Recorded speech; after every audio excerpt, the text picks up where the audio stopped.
আসসালামু আলাইকুম। যোগ্য মানুষ হিসাবে গড়ে ওঠার পেছনে একটা ভালো শিক্ষা প্রতিষ্ঠানের ভূমিকা অনস্বীকার্য। আর এই ভালোর সংজ্ঞাটা একেকজনের কাছে একেক রকম।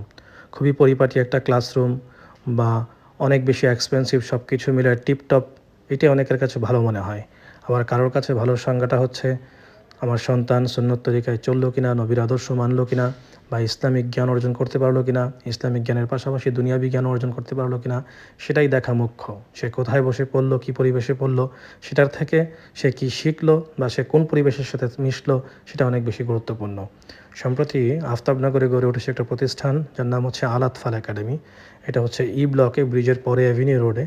তো এই আল আতফাল একাডেমিতে আমার সন্তান পড়তেছে এখন, আমার যে মেজো সন্তান সে পড়তেছে। তো আজকে সেখানে গিয়েছিলাম, তো দেখলাম যে প্রায় ১০০-র বেশি হবে, ১৫০-২০০ ছাত্র সেখানে পড়াশোনা করতেছে বিভিন্ন ব্যাচে, কেজি, নার্সারি, ক্লাস 1, 2, 3 এরকমভাবে। তো খুব বেশি অগোছালো না, সুন্দর পরিপাটি ক্লাসরুম, ওদের ড্রেস আপগুলোও খুব সুন্দর। এমনিতেই ফুটফুটে বাচ্চাদেরকে দেখলেই ভালো লাগে, এবং ওদের দেয়ালগুলোতে যে সুন্দর লেখনীগুলো সেগুলো যে কারো দৃষ্টি কাড়ার মতো। বা এখানে যারা টিচাররা আছেন তারা সার্বক্ষণিক চেষ্টা করেন ছাত্রদেরকে টেক কেয়ার করার বা আদর করার, বা তাদের সাথে থাকার, তাদের সাথে মেশার। এবং সেখান থেকে ক্লাস করে আসার পরে খুব বেশি বাচ্চাদেরকে বাসায় পড়াশোনাও করতে হয় না। তো যার কারণে এদের খুব বেশি প্রচারণা নাই।